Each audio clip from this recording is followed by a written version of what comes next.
Praise the lord. అంధకార వేళలో మా పయనంలో లేదులే మాకే భయం తానై. అంధకార వేళలో మా పయనంలో లేదులే మాకే భయము తానై. చూడండి, మీరు అంధకార వేళల్లో ప్రయాణం చేస్తున్నారా? ఆశ అనేది లేకుండా ప్రయాణం చేస్తున్నారా? మార్గం అంతా అంధకారమయంగా ఉందా? అయితే మీకు గుడ్ న్యూస్ చెప్పడానికి వచ్చాను. గుడ్ షెఫర్డ్, మంచి కాపరి, 4వ వచనం మనం ధ్యానించుకుంటూ ఉన్నాం. కీర్తనలు 23వ అధ్యాయం 4వ వచనం. గాఢాంధకారపు లోయలో నేను సంచరించిన ఏ అపాయం నాకు భయపడను. నీవు నాకు తోడైందువు, నీ దుడ్డు కరియు నీ దండమును నన్ను ఆదరించును. గాఢాంధకారపు లోయలు అంటే, గాఢాంధకారంలో మీకు ఏమన్నా కనబడుతుందండి? అంటే అంతా చీకటిగా ఉన్నప్పుడు మీకు ఏమన్నా కనబడుతుందా? అలాంటి లోయల్లో నువ్వు సంచరిస్తూ ఉన్నప్పటికీ కూడా నిన్ను నడిపించేవారు నాదుడు ఎవరో తెలుసా? మంచి కాపరి యేసు ప్రభు. ఎందుకంటే కాపరి నీ పక్కనే ఉంటారు కదా. ఇప్పుడు గొర్రెల్ని ఇష్టానుసారంగా వదిలేసి కాపరి ఎక్కడికి వెళ్ళరు, అవునా? చూడండి, మీరు ఒకసారి గొర్రెల కాపరిని అబ్జర్వ్ చేయండి. అబ్జర్వ్ చేస్తున్నప్పుడు ఎలాగా గొర్రెలను చూసుకుంటారు? గొర్రెలను వదిలేసి వాళ్ళు ఎక్కడికి వెళ్ళరు. పచ్చిక ఎక్కడ ఉంటుంది, మంచి ఆహారం ఎక్కడ ఉంటుందో ఆ గొర్రెలను అక్కడ పెడతారు. జలములు పారుతున్న చోట వాటిని పెడతారు. వాటిని ఎల్లప్పుడూ కంటికి రెప్పలా కాపాడుకుంటారు. ఈ యొక్క గొర్రెల కాపరి ఆ గొర్రెలు చూస్తున్నప్పుడు ఏ గొర్రె పిల్ల తప్పిపోయినా వెళ్ళి వెతికి మళ్ళీ తీసుకొచ్చి మందలో కలుపుతారు. ఈ మందంతటిని వదిలేసి వెళ్ళి, ఇక 99 గొర్రెలు ఉన్నాయి, 99 గొర్రెల్ని అక్కడ వదిలేసి తప్పిపోయిన గొర్రె కోసం ఈ గొర్రెల కాపరి వెళ్ళి వెతుకుతూ ఉంటారు. అలాగా నువ్వు చీకటి దినాల్లో, మబ్బు దినాల్లో ఎక్కడ తప్పిపోయినావో, ఏ పరిస్థితుల్లో తప్పిపోయావో, ఎక్కడ జారిపోయావో, ఎక్కడ పడిపోయావో, ఎక్కడ చెడిపోయావో, ఒకవేళ నీ జీవితం అంధకారమయంగా అయిపోయిందేమో, అసలు ఏంటి పరిస్థితి అన్న ఆలోచన, ఫ్యూచర్ ఏంటి, భవిష్యత్తు ఏంటి అన్న ఆలోచన నీకు వేధిస్తూ ఉందేమో. అలాంటి పరిస్థితులు, అనేకమైన శోధనలు, బాధలు, వేదనలు, నిందలు, అవమానాల మధ్య ఆ యొక్క అంధకారంలో నువ్వు ఉన్నావు. ఏది ఏమైనప్పటికీ నీ పక్కనే ఎవరున్నారు? మంచి కాపరి ఉన్నారు. ఆ గొర్రెలను ఒక మంచి కాపరి అక్కడ ఉన్నారు. ఒకవేళ దావీదు గొర్రెల కాపరిగా ఉన్నప్పుడు ఆ యొక్క యాకోబు కూడా కొన్నిసార్లు గొర్రెల కాపరిగా ఉన్నారు.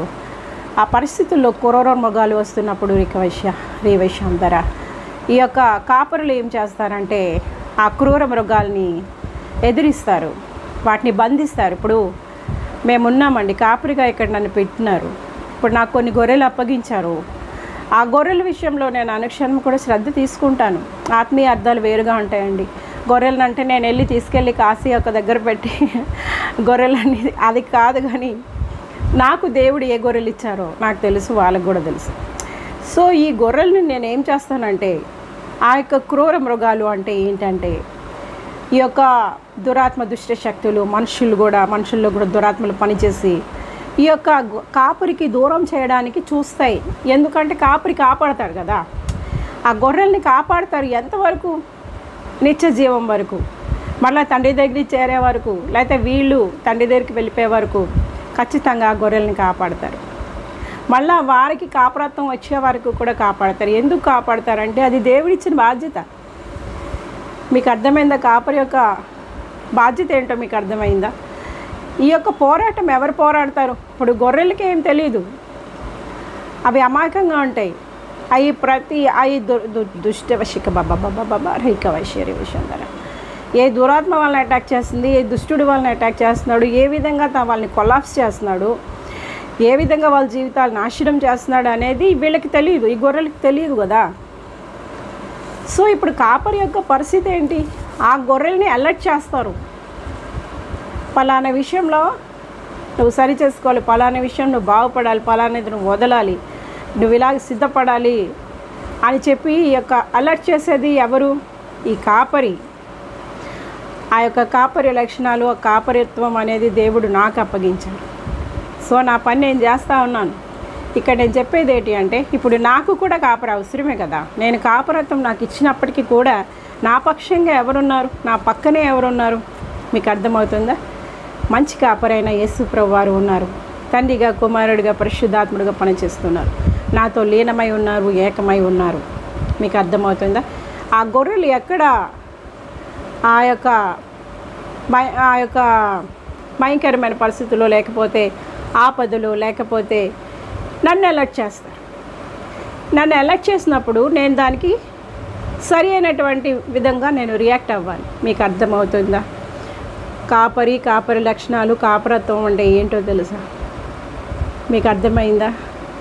కనుక నేను చెప్పేది ఏంటంటే, ఈ యొక్క గొర్రెల స్వరాన్ని ఎవరు వింటారు? ఈ యొక్క గొర్రెలు ఎవరి స్వరాన్ని వింటాయి? కాపరి స్వరాన్ని వింటాయి. వాళ్ళకి తెలుసు కాపరి ఎవరనేది ఆ గొర్రెలకు బాగా తెలుసు.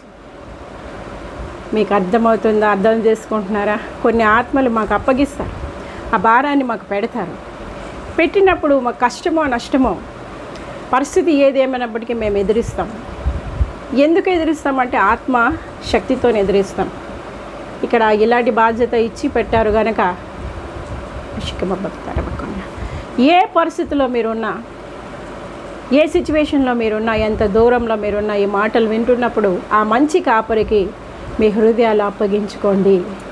అవి గాఢాంధకారమైన లోయలైన చూడండి. ఇంకా ఏంటి? ఏ అపాయమునకు భయపడను, నీవు నాకు తోడైందువు, నీ దుడ్డు కర్ర, నీ దండము నన్ను ఆదరిస్తుంది. చూసారండి? ఆయన దుడ్డు కర్ర, ఆయన దండము మనల్ని ఆదరిస్తాయి. అంటే ఖచ్చితంగా ఆయన రియాక్ట్ అవుతారు. ఇప్పుడు నువ్వు అమాయకంగా గొర్రెపిల్లగా ఆయన రొమ్మను అనుకుని ఉన్నావు, కానీ నీ మీదకి శత్రువు అటాక్ చేస్తున్నాడు. దేవుడు ఊరుకుంటారా? అప్పుడే ఆయన దుడ్డు కర్రాన్ని, ఆయన దండాన్ని ఉపయోగిస్తారు. ఖచ్చితంగా ఉపయోగిస్తారు.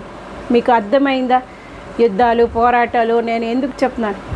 నా పక్షంగా దేవుడు ఉన్నారని నేను ఎలా చెప్పగలుగుతున్నాను? ఈరోజు అన్ని విషయాల్లో జయమిచ్చి నన్ను నిలవబెట్టారని నేను ఎలా నాకు తెలుసు. నా కాపరి నాతో ఉన్నారని నాకు తెలుసు. ఆయన దుడ్డుకారు, ఆయన దండం ఎప్పుడు నన్ను ఆదరిస్తుందని నాకు తెలుసు. మీకు అర్థమైందా? మీకు అర్థమైందా? బాగా అర్థం చేసుకోండి. మంచి కాపరి లక్షణాలు బాగా అర్థం చేసుకోండి. చూసారా? ఒక్కసారి యెషయా 43:2 ఒకసారి చూద్దాం. యెషయా 43:2 ఒకసారి చూద్దాం.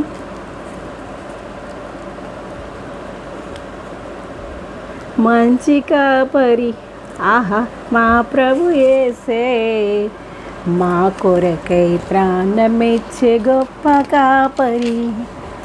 మంచి కాపరి, ఆహా మా ప్రభు యేసే, మా కొరకై ప్రాణమిచ్చే. చూడండి 43:2. నీవు జలముల్లో బడి దాటినప్పుడు నేను నీకు తోడైందును, నదుల్లో బడి వెళ్ళినప్పుడు అవి నీ మీద పొర్లి పారవు, నీవు అగ్ని మధ్య నడిచినప్పుడు కాలిపోవు, జ్వాలలు నిన్ను కాల్చవు. ఇది నా వాగ్దానం. ఎప్పుడో వాగ్దానం ఇది. నేను ఇప్పుడు చెప్తున్నది ఏంటంటే, జలములు లాంటి పరిస్థితులు, అంటే సముద్రంలో జలములు ఎట్లుంటాయి చూడండి.